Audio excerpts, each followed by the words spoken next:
આજે મારા ઓપરેશન પછી આ મારા સ્ટાફે ઋષિવનના 11,000 વૃક્ષો મને સાજો કરવા માટેનું જે બાધા રાખી હતી 11 દિવસમાં, તો 7મા દિવસે વૃક્ષનારાયણે મને સાજો કરી દીધો અને 11,000મું ઝાડ અમારી આ ટીમ દ્વારા વવાવી રહ્યું છે. અમે ઘણા બધા પ્રયોગો વૃક્ષની બાધા રાખીને કર્યા હતા. અમે ભરતભાઈ સોલંકીની જ્યારે સરકાર હોસ્પિટલ છૂટી પડી એ વખતે 111 ઝાડ એમના માટે પણ વાવવાની બાધા રાખી હતી, તો એ પણ સાજા થઈ ગયા હતા. હું તો એમને ઓળખતો પણ નથી.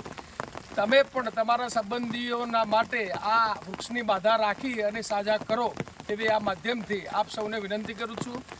મઘાનો વરસાદ પડી રહ્યો છે, લોકો હજારો ઝાડ વાવી રહ્યા છે. આપ રહી ન જાઓ, આવા મઘાના વરસાદમાં એક ઝાડ વાવો એવી આપ સૌને અપીલ કરું છું. Green global brigade, thank you, આભાર.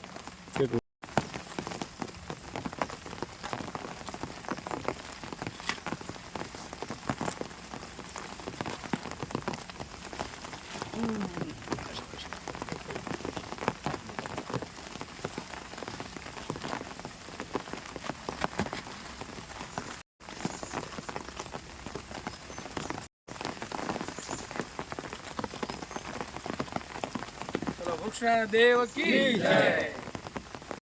જય વૃક્ષનારાયણ દેવ, જય હિન્દ, વંદે માતરમ.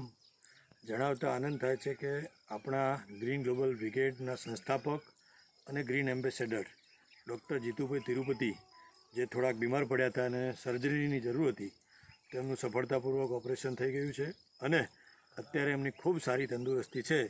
તો આજે અમે અહીંયા પાટણના નોરતા ખાતે 108 વૃક્ષો વાવી અને એમની તંદુરસ્તી અને દીર્ઘાયુ માટે ભગવાનને પ્રાર્થના કરવાના છીએ.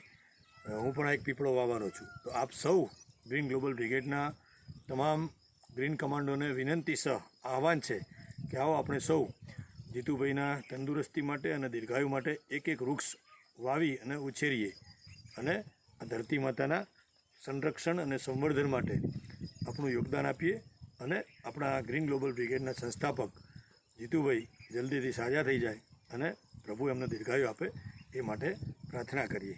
જય વૃક્ષનારાયણ દેવ.